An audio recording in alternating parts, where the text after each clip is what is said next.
Alors la thématique de gestion, les jeunes, comment peuvent-ils impacter la stratégie de leur entreprise? Comment leurs valeurs peuvent-elles influencer les valeurs de l'entreprise? Comment est-ce qu'ils s'intègrent dans l'entreprise par rapport aux générations précédentes? Antoine Bersouk, comment ça se passe chez EY?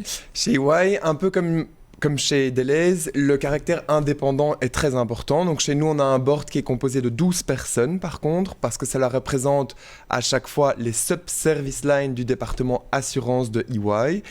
Et chez nous, le rôle principal du board est de véhiculer en fait les messages depuis les équipes opérationnelles qui sont chez le client vers le management et aussi du management vers les opérations. Alors, c'est par vraiment exemple, dans les deux sens. quel type de communication, quel type d'information? Voilà, donc par exemple, si le management de EY veut lancer une nouvelle mesure pour, en ce qui concerne les vacances par exemple. Politique RH. Voilà, politique RH. L'executive committee chez EY va nous transmettre leur nouveau projet, nous allons le consulter, nous allons apporter certaines modifications et ensuite ça veut dire que vous êtes écouté aussi sur certaines mesures où vous pouvez apporter votre grain de sel. Oui, exactement. Donc ça ajoute en crédibilité au sein des décisions prises par le management de chez EY et ça favorise l'adhésion. Ça favorise l'adhésion, ça favorise aussi, oui, le déploiement de ces mesures, parce que nous, on y a déjà jeté un œil, on sait, parce que nous travaillons aussi d'un point de vue opérationnel dans les équipes chez les clients, que ce sera accepté plus facilement que si ça venait subitement de tomber au sein des équipes. À quelle fréquence? Chez nous, notre Young Professional Board, chez nous, se réunit tous les mois. Et se réunit tous les 3 mois avec le comité exécutif de EY. Alors, Antoine Bersouk, chez EY, quelles sont les suggestions que vous avez pu faire, que vous avez... Ouais, donc ça c'est une bonne question. Donc nous, notre Young Professional Board au sein de EY existe depuis maintenant 2 ans. Ça a été créé en décembre 2018. C'était d'abord une initiative de notre région WEM, donc Western Europe and Maghreb, et ensuite qui a percoler exactement sur la Belgique. Et donc, notre management en Belgique a décidé de le mettre en place.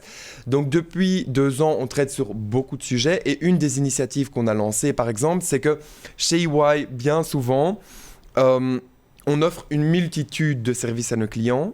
Mais les gens, qui sont généralement les plus jeunes, qui sont chez nos clients de façon permanente, ne savent pas toujours comment, d'une part, saisir une opportunité de service chez un client et d'autre part, répondre à un besoin d'un client qui vient le trouver subitement au milieu de la journée en disant voilà, j'ai un problème d'un point de vue taxe, j'ai un problème d'un point de vue TVA, j'ai un problème d'un point de vue supply chain, comment dois-je faire? Donc, bien souvent, les jeunes qui étaient sur le terrain ne savaient pas vraiment comment répondre et donc, du coup, on a créé avec le soutien de notre management, bien sûr, un service book. Donc là, on est vraiment dans de la communication. C'est faciliter la communication entre le top dans l'entreprise. Les jeunes forment la majeure partie de notre population et EY met tout en place pour écouter ces jeunes. Donc, il y a le Young Board dont on vient de parler, mais il y a aussi le programme de coaching. Il y a toute une série d'éléments au sein de EY qui nous permet de nous exprimer, de faire remonter l'information et c'est clé. Donc pas de problème d'intégration, d'écoute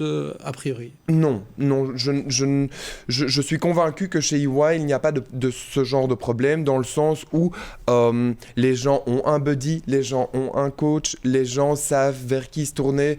Donc franchement, il y a un bon moteur, un bon véhicule de toute cette potentielle peur de ne pas être écouté. Donc ça, c'est... Rapidement, ça veut dire quoi? Si on match l'expérience des aînés avec les valeurs des plus jeunes, c'est vraiment le ticket magique? C'est le ticket magique, mais c'est un challenge aussi, je pense. Ça se fait pas naturellement. Non, je pense que pourquoi ça se fait pas naturellement? Je pense qu'il y a quand même des concepts forts différents au sein de générations, et c'est à l'entreprise de justement faciliter ce mix et cette entente et cette bonne collaboration. Et je pense par contre qu'une fois que ces différentes générations sont mixées ensemble au sein d'une même équipe et qu'on fait preuve de différents talents et d'une bonne diversité, du coup la productivité et l'efficacité de l'équipe, on appellera ça une high performing team, sera bien meilleure qu'une équipe normale. Magali Van Coppenole, dans la première partie de cette émission, parlait des travailleurs plus âgés, hein, donc les plus de 35 ans, comme ayant des tabous. Ça veut dire des choses qu'ils ne remettent pas en question, alors que les jeunes vont ne pas considérer comme acquises toute une série de postures dans l'entreprise, de stratégies ou de tactiques. Vous ressentez ça? Je pense que chez EY, on se repose bien sûr sur une majeure partie de la population qui est jeune.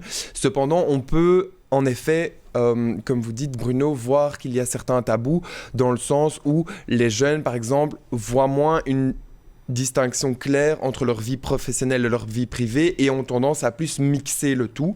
Mais est-ce que c'est pour ça qu'ils sont plus engagés, comme le disait Gilles, ou qu'ils apportent une autre énergie? Je pense que ce que Gilles est tout à fait d'accord, est tout à fait correct dans le sens où nous, de par le fait qu'on a une barrière un petit peu moins tangible entre la vie professionnelle et la vie privée, nous permet d'apporter une énergie qui est la même dans les deux panels. Qu'est-ce que vous conseilleriez au top management, au service RH des entreprises qui n'ont pas de Young Board? Quel est le message que vous leur diriez rapidement?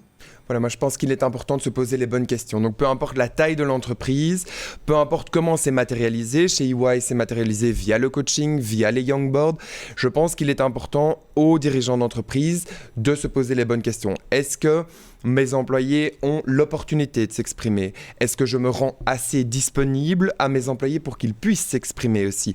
Est-ce que je sais ce qu'ils pensent de mon entreprise? Est-ce que je sais s'ils sont heureux, s'ils sont épanouis, s'ils vont rester dans mon entreprise? Donc je pense que... Et ça passe par un Young Board? Ça peut passer? Ça passe par le Young Board. Ça peut passer par un Young Board? Tout à fait. Chez EY, ça passe comme ça. Mais par exemple, chez Alessandro, je suppose qu'il n'y a pas de Young Board et je pense qu'il doit se poser de temps en temps la question de savoir si en effet il sait ce que ses employés pensent de Recover. Chez EY, pareil, on est prêt. Les équipes de recrutement ont aussi changé leur façon d'aborder les choses et de toute façon on est prêt à les accueillir, on se réjouit de les accueillir, on en a besoin et on est certain que ça fera un bon match au sein de nos équipes chez nos clients.